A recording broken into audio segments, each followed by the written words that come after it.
Bonjour chers élèves, nous allons continuer notre cours sur la continuité.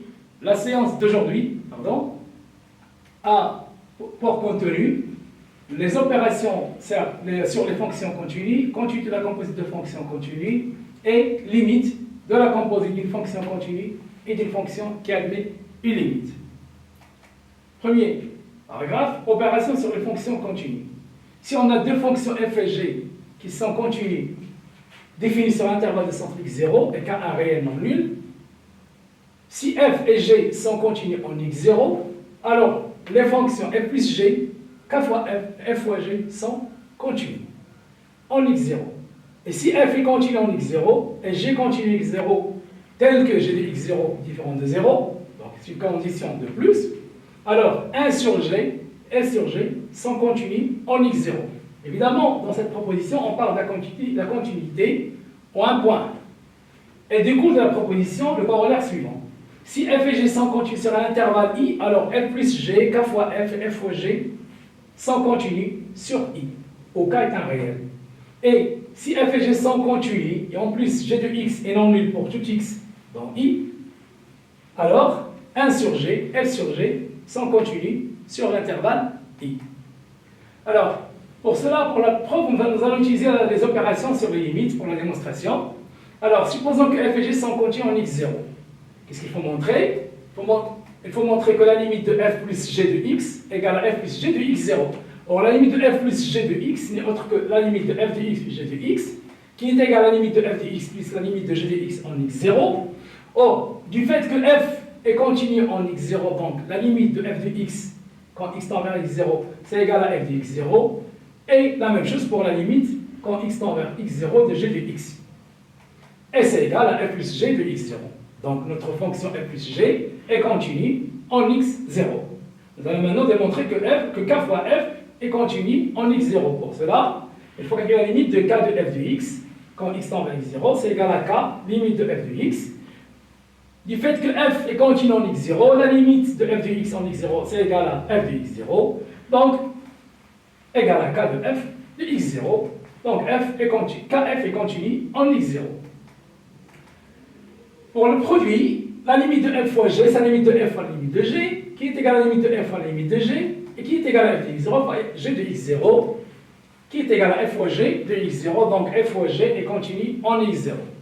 Bien, on vient de démontrer que si f est continue, g continue, l'ensemble produit et k fois f sont des fonctions continues, ainsi que pour le rapport, la limite de f sur g égale à la limite de f sur g égale à la limite de f sur la limite de g, égale à f de x0 sur g de x0, qui est égal à f sur g de x0. Donc f est continue, f sur g est continue en x0. Alors maintenant, on parle de la continuité de la composite de fonctions continues.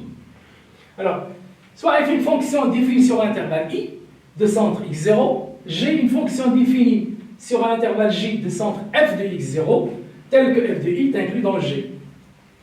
Alors, si f est continue en x0 et g est continue en f de x0, donc g rend f, la composée est continue en x0. Alors, pour la démonstration de ce théorème, on utilise le corollaire suivant. Bien sûr, ici c'est la continuité en un point, et ici c'est la continuité sur l'intervalle. Si f est continue sur i, et g continue sur j, et f de i est inclus dans j, alors g rend f est continue sur i. Bien, pour la démonstration, nous allons utiliser la définition de la limite.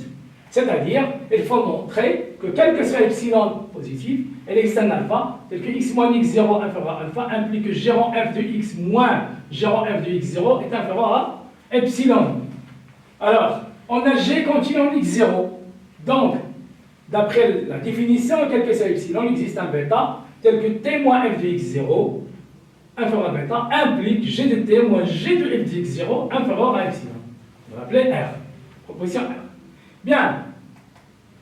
Et puisque f de i est inclus dans j, donc quel que soit x appartenant à i, f de x appartient à j. Donc, on va poser t égale à f de x dans la proposition R.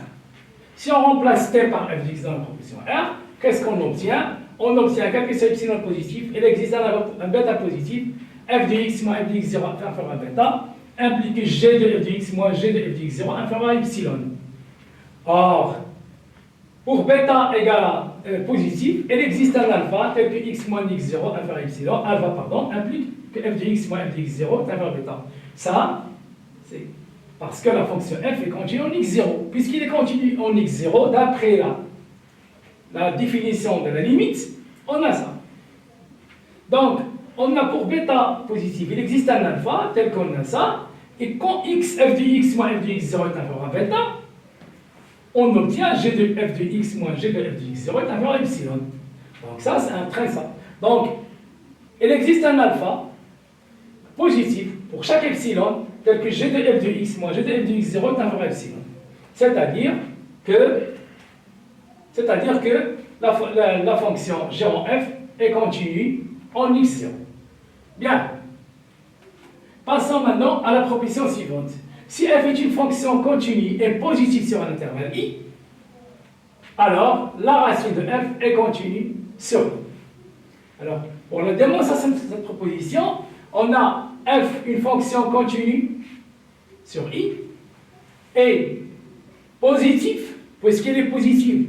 Donc, f de l'intervalle i est inclus dans 0 plus l'infini, racine de x est continue sur 0 plus l'infini, donc racine de f est continue sur i en tant que composé de deux fonctions, qui est la fonction f et la fonction x a pour image racine de x. Alors, comme il existe l'application de la continuité d'une fonction, je propose deux exercices. Étudier la continuité de f dans leur domaine de définition, dans son domaine de définition de la fonction f dans les deux cas suivants. Alors, pour la première fonction, la fonction f se présente comme rapport de deux fonctions, f sur g. On sait que pour démontrer que f sur g est continu, il faut montrer que le numérateur est continu, le dénominateur est continu et non nul. Alors, en ce qui concerne le numérateur, commençons d'abord par le dénominateur. Alors, déjà, dans la définition égale à r, puisqu'ici on a x carré plus 3 plus sinus x et non nul. Pourquoi? Parce que si je prends 2 plus sinus x, 2 plus sinus x est compris entre 1 et 3, qui est strictement positif, et x carré plus 1 est strictement positif, donc tout le dénominateur est non nul, et le strictement positif est non nul. Donc, le domaine de définition, c'est r.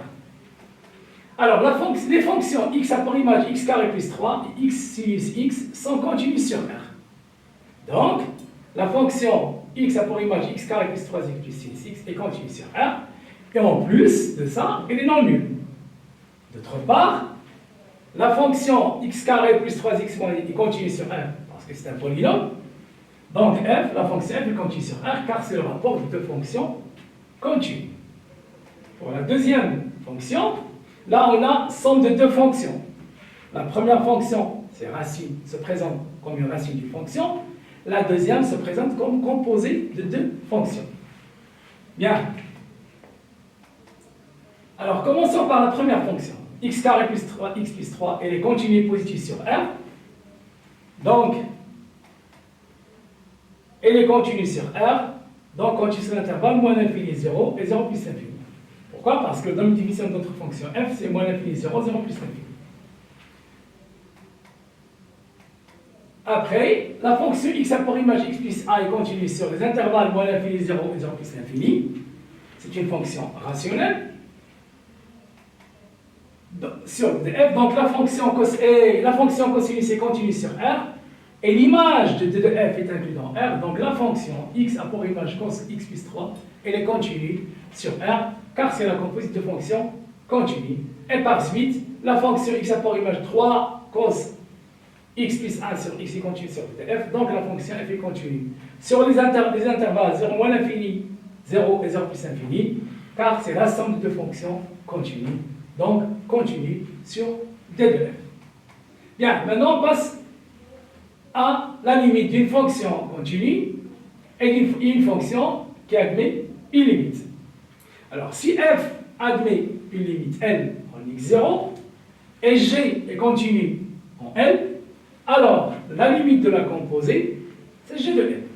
La limite de la composée, c'est G de L. Alors, comme exercice d'application, je vous propose l'exercice suivant. On va calculer la limite de sinus pi racine de x plus 1 moins 2 sur x moins 3. Alors, qui joue le rôle de G, c'est le sinus. Et le rôle de f, c'est cette fonction-là. Donc il faut montrer que la limite de la fonction sous la fonction sinus admet une limite L, et la fonction g qui est sinus est continue en L. Bon, commençons par calculer la limite de la fonction pi racine de x plus 1 moins 2 sur x moins 3. Alors, si je remplace par 3, j'aurai 0 sur 0 qui est une forme indéfinie. Bon, on oublie la détermination. La technique que je vous propose, c'est de multiplier par le conjugué de l'expression au numérateur. Donc ça me donne ça. Si je développe le numérateur, j'obtiens pi facteur de x moins 3 sur x moins 3 racine de x plus 1 plus 2. Alors, on va simplifier par x moins 3 et ça nous donne pi sur racine de x plus 1 plus 2. La limite en 3, ça nous donne pi sur 4. Donc, qui je le rôle de f dans la proposition, c'est cette fonction-là qui a limite pi sur 4. Alors, qui je le rôle de g, c'est le sinus. Alors, la fonction sinus est une fonction circulaire qui est continue sur R, donc en particulier, il va être continue sur, en pi sur 4. La fonction sinus est continue sur R, donc continue en pi sur 4. Donc, d'après la proposition, la limite de pi racine de x moins plus 1 moins 2 sur x moins 1 égale à sinus pi sur 4, qui n'est autre que racine de 2 sur 2. On passe maintenant à un exercice que je propose, soit la fonction f définie par partie, f de x égale à racine de x plus 5 moins 3 sur x moins 4 pour x strictement supérieur à 4, f de 4 égale à 1 sixième, f de x égale à sinus x moins pi x moins 4 sur 6x moins 24 pour x inférieur à 4. La question montrait que la fonction f est continue sur R. Alors, notre fonction a deux expressions. Sur l'intervalle 4 plus l'infini, on a cette expression. Et sur l'intervalle ouvert moins l'infini 4, on a cette expression. Et on a f de 4 égale à 1, sixième. Donc, il faut étudier la continuité sur l'intervalle 4 plus l'infini, et la continuité sur l'intervalle moins l'infini 4, pour avoir la continuité sur l'intervalle moins l'infini 4 ouvert union 4 plus l'infini, et finir par étudier la continuité en 4. Bien, alors commençons par étudier la continuité de la fonction f sur l'intervalle 4 plus l'infini. Alors notre fonction se présente comme rapport de deux fonctions. Bien, je prends la fonction x plus 5, elle est positive et continue sur l'intervalle 4 plus l'infini, c'est un polynôme, et elle est positive évidemment sur 4 plus l'infini. Donc la fonction racine de x plus 5, elle est continue, plus une constante qui est moins 3 est continue sur l'intervalle 4 plus l'infini. D'autre part, la fonction x a pour image x moins 4 est continue sur l'intervalle 4 plus l'infini, et elle est en plus non nulle.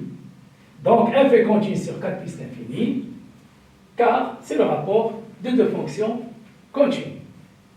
On passe maintenant à la continuité de la fonction f sur l'intervalle moins l'infini 4.